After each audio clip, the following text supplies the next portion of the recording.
FNAF World is easily one of my favourite games in the entire franchise. Everything about it is incredibly unique, even compared to the other spin-offs in the series. The RPG-styled gameplay of FNAF World stands out very well from each of the other titles, and it even produced some of the most iconic soundtracks to have ever graced the Five Nights at Freddy's franchise to this date. But even with all of this, FNAF World does have quite a few flaws. For one, the messy battle system and the 500 epilepsy warnings needed when even thinking about playing the game, and this is where the fan games and recreations come in. Now, in comparison to some other entries in the series, there are an immense number of recreations or fan games which either aim to retell or tell their own story in the same world. And in today's video we're going to be covering my favourite of these fan games that I've played pretty recently, that being FNAF World Corrupted Chaos, which is a currently unfinished project that serves to recreate the magic of the original game, whilst fixing a lot of the issues and putting the creator's own style onto it. But before we get into the main topic of this video, I'd like to ask you to subscribe. You can always undo it if you decide I'm too silly to live in your sub box forever. Now, before I can really tell you why I think FNAF World Corrupted Chaos is one of the best fan games of all time, as well as generally just being my favourite, I think we should take a brief look towards some of the other fan games that are out there. And the first one I want to mention here is FNAF World Outplay, which is based on the older styled Sonic games but with a beautiful Five Nights at Freddy's coat of paint. I've been keeping an eye on this project for a while since it was in the fan game direct, and it's 100% getting a full video when it releases. It's probably the most unique FNAF fan game that I've ever seen, and based on the demo, the game's design, soundtrack, and well, general gameplay is amazing, and it'll definitely be a blast to play when it fully comes out later this year. Or at least it's supposed to come out later this year because it says that on the Game Jolt page. Whether it'll get delayed or cancelled, that's up to interpretation. That's just how fan games go, really. Also, the idea that you can play as any of the 4 core animatronics and each of them have their own unique mechanics and gameplay styles is fantastic, which speaks a lot for the game's quality and the passion put in by the creators. Now, the second game I'd like to highlight here is called FNAF World Simulator, which serves as a semi-sequel to the original FNAF World, and you have to play as the enemies from the original game to quote-unquote stop Freddy before it's too late. There are over 60 brand new characters for you to add onto your team and a myriad of new bosses and battles for you to encounter. So it's overall a pretty fun experience and a pretty good twist on the classic FNAF World gameplay, and you can consider FNAF World Simulator as a sort of swap AU, as you're now playing as all of the enemies and have to face off against the animatronics. So it's overall a pretty fun experience and a pretty good twist on the classic FNAF World gameplay. Then the last game I want to mention here is FNAF World Adventure, which takes you on a completely reimagined version of the original story, with brand new enemies, locations, and a hell of a lot more, with the sister location cast being the stars of the show here in place of the old party system seen in FNAF World. Now, this one is the most fleshed out and actually the only complete fan game out of the bunch, and I'd highly recommend that you play it for yourself. But then again, I'd recommend you play all of them if you're looking for some cool FNAF fan games to play. They will all be linked in the description down below alongside FNAF World Corrupted Chaos. But now it's time for the moment you've all been waiting for. Let's dive into FNAF World Corrupted Chaos. Starting off, let's talk about the base gameplay and story premise, which is practically identical to that of FNAF World. You get to put together 2 teams of 8 characters out of the 51 total in this game and explore the land of Animatronica, where you encounter different enemies and bosses throughout each area of the game. Now, Corrupted Chaos contains a lot of brand new enemies, and on top of the redesigns for every single one of the old enemies from the original game. And another thing that returns here is the bites and chips system, with all of the chips from the original game making their return here alongside a handful of the old bites. Now, this is likely because the game is currently in a demo phase and not all of the bites have been implemented yet. But that's not the only thing that's changed here. In FNAF World, there are 3 variations of each bite that will be sold by Lolbit. Then in Corrupted Chaos, there are now 4 levels to each type of bite that can be sold in the Lolbit shop. Lolbit also gets a pretty neat redesign here that looks pretty cool in my opinion, but the idea of having a 4-stage evolution to the bite system does make a hell of a lot of sense, and it gives you something extra to grind for in game, as they are very, very expensive. But once again, having more variations of these bites could be pretty useful at solving some issues in the original game. For example, there have been multiple times during some of my challenge runs of FNAF World where certain bosses, like that buffed version of the squid, I don't know their name, and then Overclock as well, are just too fast for me to kill in time. So being able to directly upgrade our bites to an even higher level would make these fights certainly easier, and I'd prefer grinding for these badass looking bites rather than just Mendo's Endos, which don't actually do anything in the original game. Well, they upgrade your defense, but they don't look cool. I want to look snazzy. Also, they take hours to grind for, so much that I've only ever gotten the maximum Endo 1 time, and that's when I was trying to do the 147% run of FNAF World. For the love of God, just call it the 100% run. There's no need for extra numbers. Now, moving on from the bites, we need to talk characters. First of all, as I mentioned earlier, there are 51 in this game, whereas in FNAF World there's only 48, so who are the new editions. Well, unlike FNAF World, you can actually recruit the 3 different shop vendors. Lolbit, Mendo, and Didi can all join your party. However, they aren't in the demo, so we don't know very much about them, as much as I'd love to tell you about their attacks and so on. Still on the topic of characters though, the way that they are recruited here is actually a little bit different from FNAF World. In the actual game, you can rarely see the "A challenger is approaching" text pop up right before a character starts jumping you. But in this game, you get a Pokemon Black and White style battle start animation, alongside some additional dialogue from a glitchy version of the character. Then the battle will begin, and you'll recruit the character upon defeating them, just like in the original game. Also, I mentioned earlier that this game is still in a demo phase, and that runs true, as the main developer behind the game, who I'm definitely saying this wrong, but Wirado?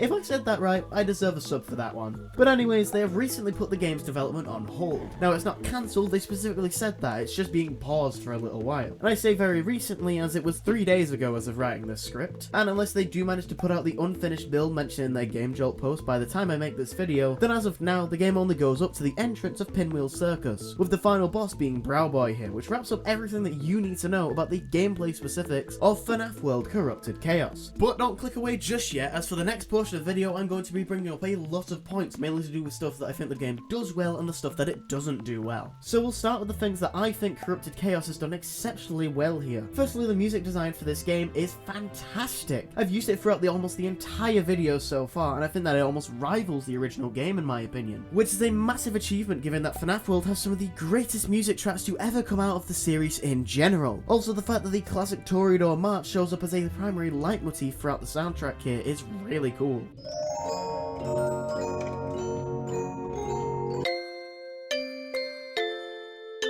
Reminds me a lot of Gaster's theme in Undertale and We Are With You in the Dark from Deltarune. So massive compliments to Lunatic, who was the main composer for Corrupted Chaos. They did an exceptional job here. Then the next thing I really enjoyed about Corrupted Chaos was the unique redesigns for every single character in the game. Not a single thing here is reused from FNAF World, which is something that a lot of fan games actually do. And it's very commendable that not only have a bunch of new enemies and characters been added, but all of the old characters have also received so much attention throughout their redesigns, which all look amazing in my opinion.